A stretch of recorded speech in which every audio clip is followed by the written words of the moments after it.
Sabili Academy presents Islam Step by Step. Sheikh Ibrahim Zaidan. السلام عليكم ورحمة الله. الحمد لله رب العالمين، والصلاة والسلام على أشرف المرسلين نبينا محمد وعلى آله وصحبه أجمعين. Welcome to Islam Step by Step, and with the Messenger sallallahu alayhi wasallam, and some of the traits and some of the manners of the Prophet alayhi salatu wasallam when it comes to dealing with others. The Prophet sallallahu, Allah subhanahu wa ta'ala perfected him in his own self, in his ibadah, in his having abstinence of this beauty of this life, hearts attached to the hereafter, perfected him in every aspect, in every walk of life, and one of which when it comes to deal with others. The Prophet ﷺ was so lenient, and he was firm when it needs to be firm, and he was so lenient with people, inviting them to the deen of Allah, as we heard before. And instead of making dua against the people or supplication against the people, he would make dua, supplication and a prayer for people to be guided to the truth. As the Prophet ﷺ would say, Allahumma hdi dawsan wa'ti bihim, oh Allah, guide Dawsan. When someone asked the Prophet ﷺ, which is a tufail, to make dua against them because of how they rejecting the truth, the Prophet ﷺ instead he made dua to Allah subhanahu wa ta'ala to guide them. The Prophet ﷺ, he would give to the people in a way that he doesn't feel poverty, of course, because the Prophet ﷺ, Allah subhanahu wa ta'ala bestowed his favor upon him, and he would have ithar, and he would choose the goodness of others or the benefit of others over his own self with this materialistic things that Allah subhanahu wa ta'ala gave the people in this life. And that's why the Prophet ﷺ, when he died, he did not leave anything.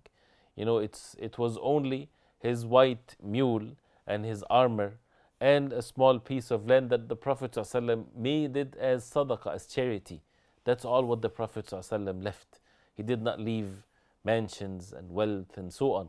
He gave things for the sake of Allah, in which the Prophet ﷺ, he had the means, with all of the expeditions and all of the booty of the war and so on, to accumulate wealth. He lived the life of a very simple person, that he would tie on his stomach, والسلام, sometimes 2 stones out of hunger to keep his posture together.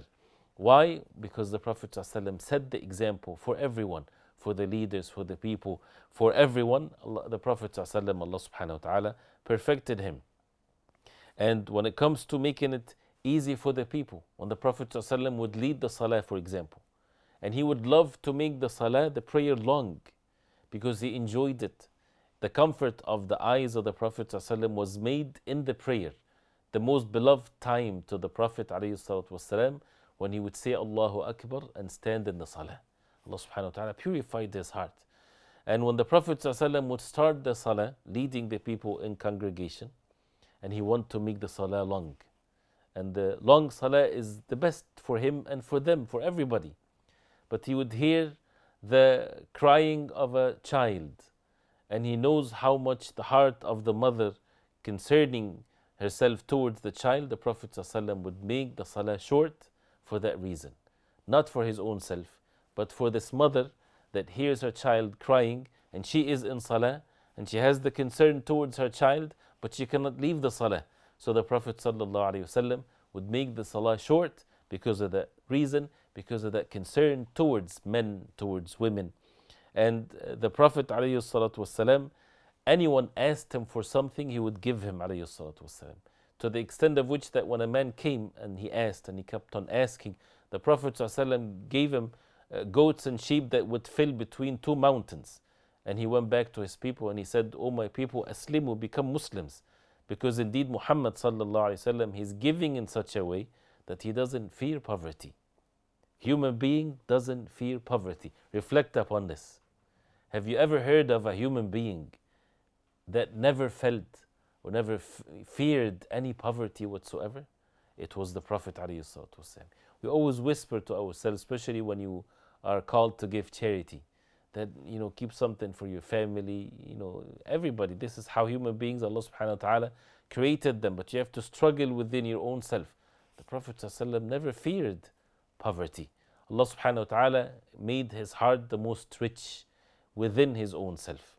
And that's why al-ghina, or the real richness, is ghina al-qalb, is the richness of the heart, and the Prophet ﷺ had this.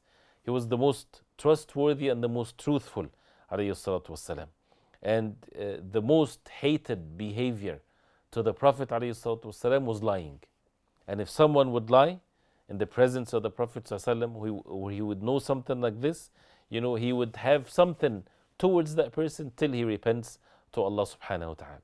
Exalting the commands of Allah subhanahu wa ta'ala, the smile that the Prophet sallallahu, as Abdullah ibn al-Harith radiallahu anhu, he said, ما رأيت أحدا أكثر تبسما من رسول الله صلى الله عليه وسلم.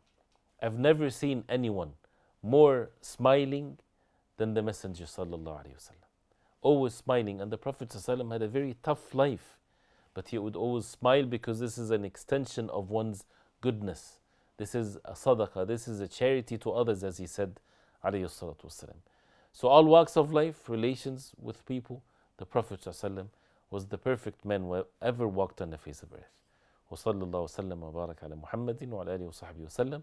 والسلام عليكم ورحمة الله وبركاته.